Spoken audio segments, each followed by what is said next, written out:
Hi, I'm Patrick Reagan. Welcome to the Wired Networking Part 7, Troubleshooting Signal Degradation and PO Issues video. During this video, we will discuss attenuation, electromagnetic interference, improper termination or pinout issues, TX-RX transposed, and power over Ethernet issues. In network cabling, signal degradation can cause poor performance, slow speeds, intermittent connections, or complete loss of connectivity. Signal degradation typically arises from physical or electromagnetic issues in the cabling. Common problems associated with signal degradation include attenuation, electromagnetic interference or EMI, radio frequency interference or RFI, and crosstalk. Attenuation is the signal loss over distance. Signal weakens the longer it travels through a cable. Attenuation is usually gradual. Too much attenuation leads to slow speeds, data loss, or no connectivity. This is common in long cable runs exceeding the recommended maximum of 100 meters for Cat5e or Cat6 Ethernet. To avoid or fix attenuation issues, ensure Ethernet cables are less than 100 meters or 328 feet. If too long, install repeaters, switches, or signal boosters. Replace damaged or low-quality cables. Use shielded cables in noisy environments. If poor crimps or loose connections cause signal degradation, re-terminate ends properly using quality connectors and tools. Decibels, or dB, are a logarithmic unit used to measure signal strength in networking and telecommunications. Understanding decimal values is essential for troubleshooting network issues, particularly in wireless, fiber optics, and radio frequency communications. Decibel represents a relative change in signal strength, often used for gains or losses in amplification or attenuation. For example, a 3 decibel increase doubles power, while a 3 decibel decrease halves it. Losses in fiber are measured in decibel attenuation. A high loss, for example, 10 decibel loss over a short distance, indicates a bad connection or damaged cable. The solution: inspect connectors, clean fiber ends, and test with an optical power meter. Electromagnetic interference, or EMI, refers to unwanted noise or disturbances in an electrical circuit or path caused by external electromagnetic fields, which can lead to poor performance, malfunction, or even failure of electronic devices. Avoiding electromagnetic interference is super important for reliable network performance, especially with copper cabling like Cat5e and Cat6. EMI can mess with signal integrity, causing data loss, slower speeds, or connection drops. To avoid electromagnetic interference, distance matters. Run network cables at least 12 inches or 30 centimeters away from electrical cables. More space equals less interference. If they must cross, do it at a 90-degree angle to minimize the interaction. Use shielded twisted pair or foil twisted pair cables, which have shielding that helps block EMI.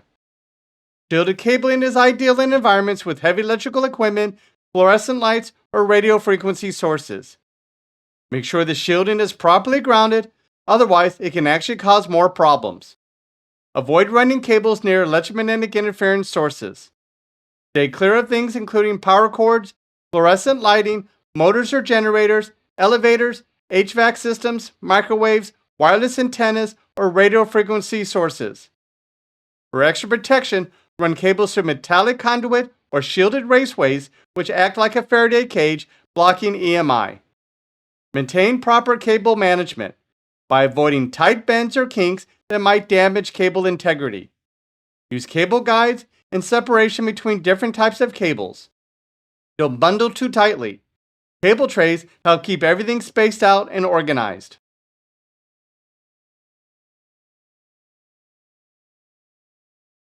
Crosstalk is the undesired and unintentional phenomenon where a signal transmitted on one circuit or cable interferes with the signal on another neighboring circuit or cable, or leaks to another circuit or cable. Originally, this term meant that if you were quiet on a legacy analog phone system, you could hear another conversation. Crosstalk is caused by electromagnetism. A magnetic field causes electrical current, and electrical current causes a magnetic field. As current flows through a wire, it will generate a magnetic field around it. The magnetic field induces a current in nearby wires, which is the interference or leakage. Increasing the twisted frequency of the wires can reduce the crosstalk influence in unshielded cable pairs. The twisting ensures the two wires are on the average the same distance from the interfering source and are affected equally. The interference or noise produces a common signal in both wires equally, which is to be canceled at the receiver by detecting the different signal only, which is the wanted signal.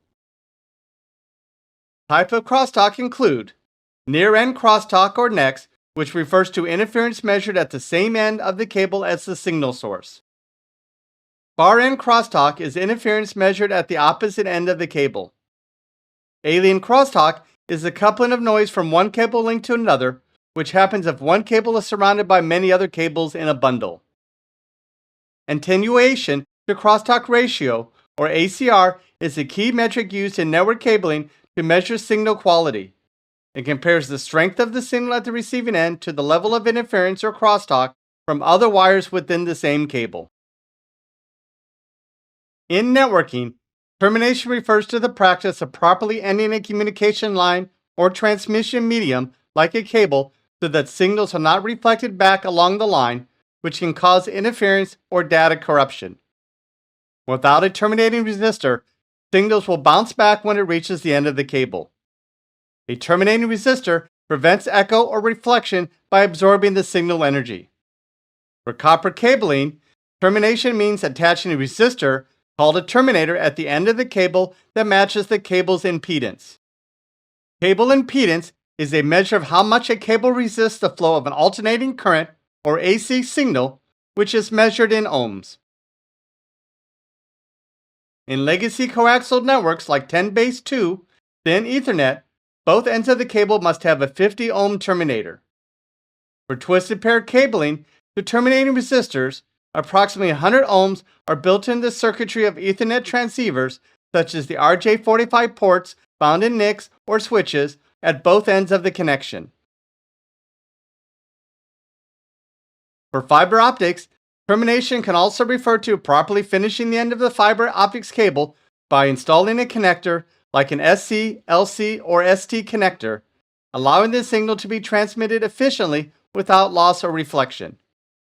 Terminate a twisted pair cable into a patch panel means to permanently connect the individual wires from the twisted pair cable to the backside of the patch panel using a punch-down tool. Improper termination or pinout issues in network cabling are quite common, especially in do-it-yourself setups, older installations, or when done by untrained technicians. These errors can cause total connection failure, intermittent issues, or reduced network speeds, and they can be deceptively hard to spot without the right tools. Symptoms include no link lights, no connectivity, or unstable connections. Causes of termination or pinout issues include not following T568A or T568B standard, where you have wires out of order. Mixed termination, for example, one end A and the other end B, unless intentionally making a crossover cable. Unseated wires or uneven trims inside the RJ45 connector. Bad crimp where you have loose pins or poor contact. Using incompatible tools or low-quality connectors. And excessive untwisting of wire pairs, which cause signal degradation. To troubleshoot and fix these types of problems, look inside transparent RJ45 connections to see that all 8 wires are visible, fully inserted, and in the correct order. Wires should be evenly trimmed and properly seated. Verify T568A or T568B standard is used on both ends. Today, T568B is the most common standard used for both ends for straight-through Ethernet cables. Swap the cable with a known good cable. If the problem resolves, the original cable has a termination or internal fault. Test with a cable tester. Re-terminate cables to standard or replace cable. Tips. Test the cable before you implement the cable into your wired infrastructure. If you're crimping cables often, invest in see-through or transparent RJ45 connectors and crimp tools. They make it easier to see and ensure correct pinouts before crimping.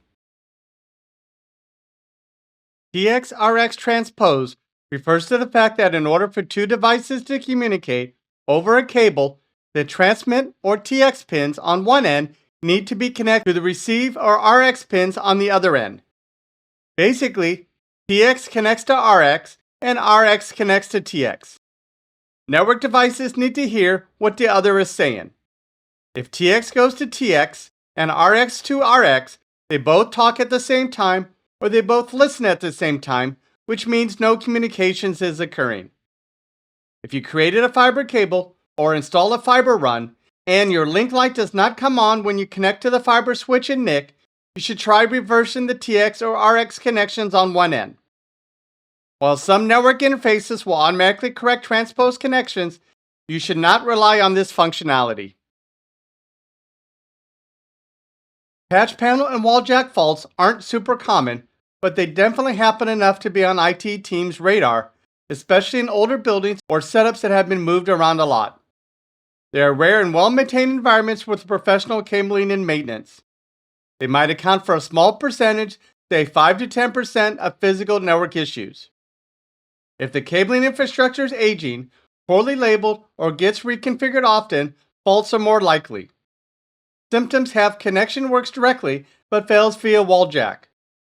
To fix, you test cabling end-to-end using a tester, inspect wall jacks and panels, and rewire if necessary. Power over Ethernet, or PoE, is a super convenient way to deliver both power and data over a single Ethernet cable, but is not without its issues. It is hard to diagnose. When a PoE device fails, it is not always clear if it's a power issue, a data issue, or both. Common problems associated with PoE include insufficient power, where some devices require more power than a standard PoE switch or injector can provide, especially high-power devices like PTZ cameras or access points with multiple radios. Cable length limits, such as Ethernet, and thus PoE has a max range of 100 meters or 328 feet. Beyond that, voltage drops can reduce effectiveness or cause failures. Cable heating. PoE cables carry current, which means they generate heat. In bundled cable runs, like in data centers, this can raise temps enough to affect performance or violate fire codes if not properly rated. Efficiency loss.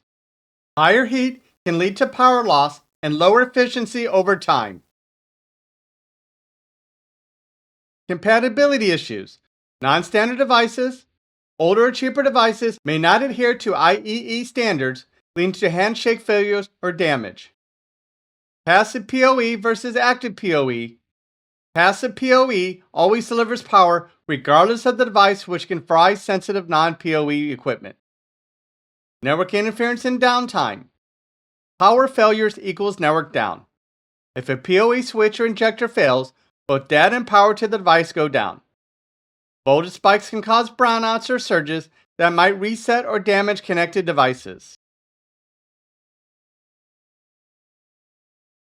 Question. A technician is installing a new fiber connection to a network device in a data center. The connection from the device to the switch also traverses a patch panel connection. The chain of connections in the following order: device, LC patch cable, patch panel, cross-connect fiber cable, patch panel, LC patch cable, switch. The connection is not working. The technician has changed both patch cables with known working patch cables. The device has been tested and was working properly before being installed. Which of the following is most likely the cause of the issue?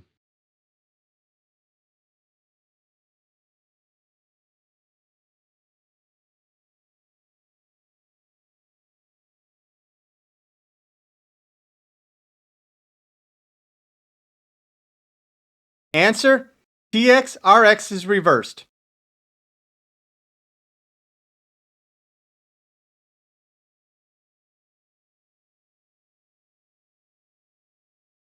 Question. A newly crimped 26-foot, 8-meter STP Cat6 patch cable were recently installed in one room to replace cables that were damaged by a vacuum cleaner. Now users in the room are unable to connect to the network. You test existing cables first. The 177-foot or 54-meter cable that runs from the core switch to the access switch on the floor is working, as is the 115-foot, 35-meter cable run from the access switch to the wall jack in the office. Which of the following is most likely the reason the user cannot connect to the network?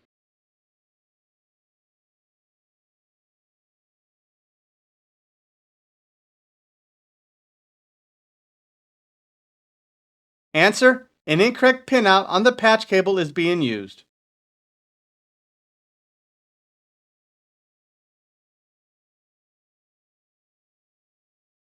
Question. You are installing a fiber optic link between routers. You use a light meter to verify the correct fibers. However, when you connect the fibers to the router interface, the link does not connect. Which of the following would explain the issue? Choose two answers.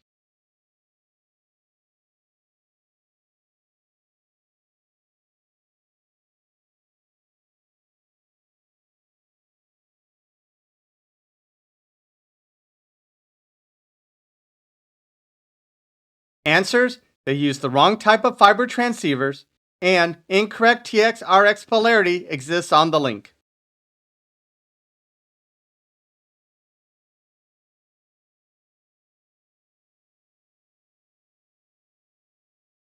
Question. You're adding fiber connectivity between adjacent buildings, including terminating the multi-mode cable to the fiber patch panel. After you connect the fiber patch cable, the indicator light does not turn on. Which of the following should a technician try first to troubleshoot the issue?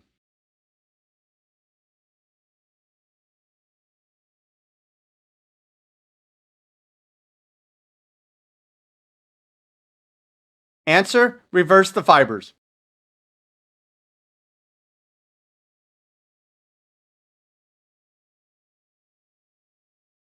Question. You're adding a new workstation to the network and needs to make a custom shielded cable that is 492 feet or 150 meters with both ends wired to the TIA EIA 568A standard. The workstation is not establishing a link to the switch port. Which of the following is the cause of the issue?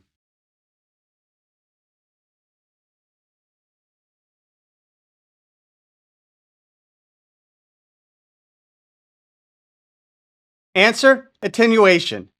Since you exceeded the 100-meter cable length, too much attenuation occurred.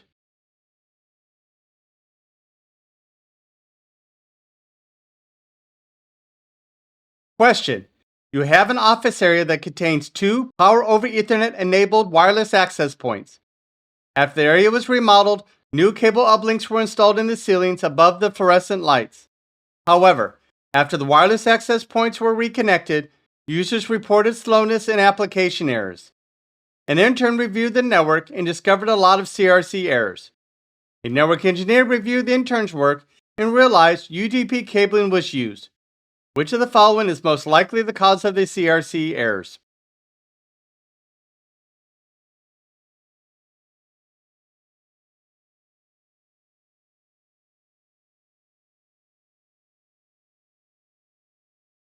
Answer. Electromagnetic interference.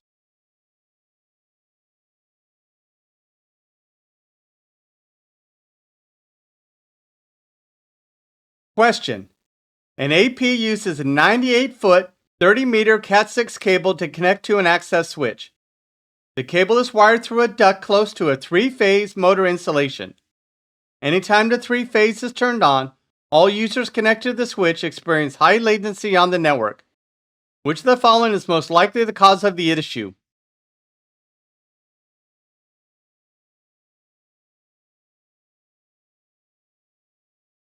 Answer. Interference.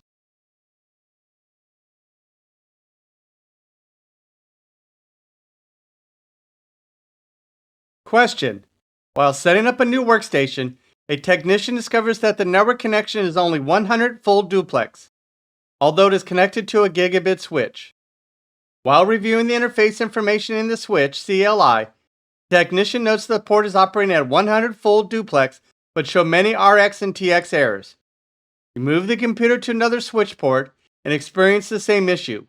Which of the following is most likely the cause of the low data rate and port errors?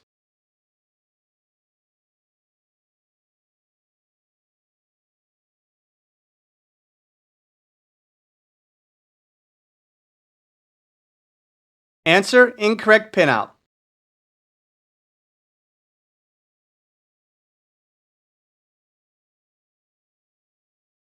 Question: You're troubleshooting a computer that has intermittent network connectivity and notice the termination point is loose.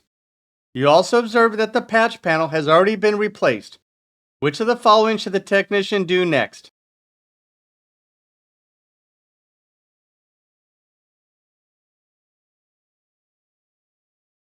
Answer: use a punch-down tool to reseat the copper in the wall jack.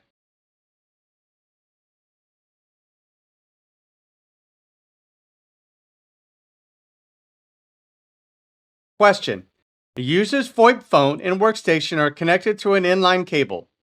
The user reports that the VoIP phone intermittently reboots, but the workstation is not having any network-related issues.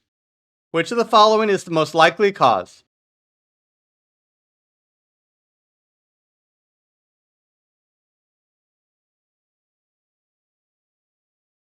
Answer: the POE power budget is exceeded.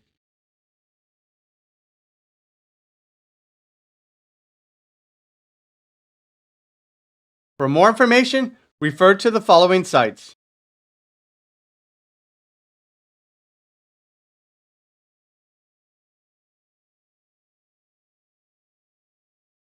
In summary, in network cabling, signal degradation can cause poor performance, slow speeds, intermittent connections, or complete loss of connectivity.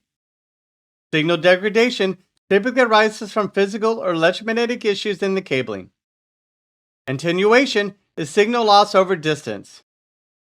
Electromagnetic interference, or EMI, refers to the unwanted noise or disturbances in an electrical circuit or path caused by external electromagnetic fields, which can lead to poor performance, malfunction, or even failure of electronic devices. Crosstalk is an undesirable phenomenon where a signal transmitted on one circuit or cable interferes with a signal on another neighboring circuit or cable. Improper termination or pinout issues in network cabling are quite common, especially in do-it-yourself setups, older installations, or when done by untrained technicians. Power over Ethernet, or PoE, is a super convenient way to deliver both power and data over a single Ethernet cable, but it's not without its issues, and it is sometimes hard to diagnose. When a PoE device fails, it is not always clear if it's a power issue, a data issue, or both.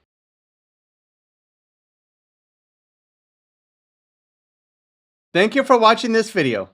The next video will be wired networking, part 8, troubleshooting physical interface issues. If you have not already, subscribe to the Pat Has Your Back channel. Thank you.